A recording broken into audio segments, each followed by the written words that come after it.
So software job వచ్చిన తర్వాత మీ జీతాలు జాగ్రత్త. ఎందుకు ఈ మాట చెప్తున్నానంటే, సో నేను best UPSC best IAS coaching in Delhi అసలు ఏముంది ఏంటి అని గ్రౌండ్ రియాలిటీ అని తెలుసుకోవడానికి నేను ఢిల్లీ వచ్చాను. అండ్ మనకి యూపీఎస్సీ ఇంటర్వ్యూస్ కూడా అవుతున్నాయి, దాని కూడా అసలు ఏం జరుగుతుంది దాని గురించి కూడా వచ్చాను. అయితే ఇక్కడ వచ్చిన తర్వాత సో మార్నింగ్ నుంచి ఇప్పుడు ఆఫ్టర్నూన్ అయింది. మేము ఈరోజు ఒకటే పూట తిన్నాం.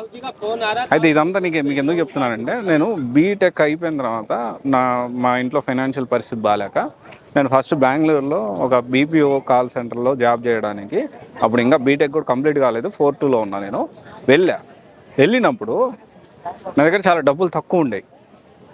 ఎంత తక్కువ అంటే రోజులో నేను 30 రూపాయలు మాత్రమే ఖర్చు పెట్టగలుగుతాను. దానికి కూడా రీజన్ ఉందన్నమాట. ఓన్లీ 30 రూపీస్ 40 రూపీస్ అంటే అంత తక్కువ డబ్బులు ఉన్నాయి నా కాడ. అప్పుడు నాకు రోజులో ఎప్పుడు ఎక్కువ ఆకలి అయితే అప్పుడు నేను అన్న సాంబార్ అనేది ఉంటుంది, సో అది నేను తినేవాడిని. అయితే ఇప్పుడు ఇదంతా ఎందుకు చెప్తున్నానంటే, మనకి డబ్బులు ఉన్నప్పుడే దాన్ని చాలా జాగ్రత్తగా మనం పొదుపు చేసుకొని, అంటే జీతం వచ్చింది కదా అని చెప్పి చాలామంది వెంటనే ఏం చేస్తారంటే, సాఫ్ట్వేర్ జాబ్ రాగానే వాళ్ళకి వచ్చిన డబ్బులతోటి ఫస్ట్ ఐఫోన్ కొంటారు, తర్వాత బైక్ కొంటారు.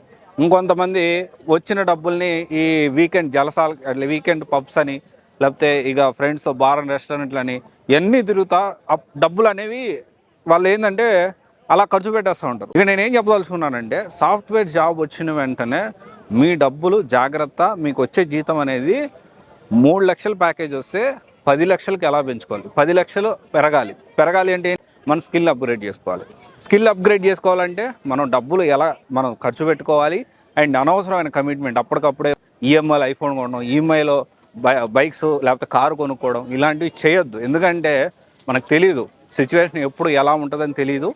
సో వచ్చిన డబ్బుల్ని చాలా జాగ్రత్తగా మీరు వాడుకోండి. ఇది నేను చాలా ఎక్స్పీరియన్స్ చెప్తా ఉన్నా. సో ఆ విధంగా నేను ఇప్పటికీ ఆ ఫైనాన్షియల్ డిసిప్లిన్ అనేది చాలా అవసరం. మీరు ముందు నుంచే ఇది అలవాటు చేసుకోండి. Okay, thank you.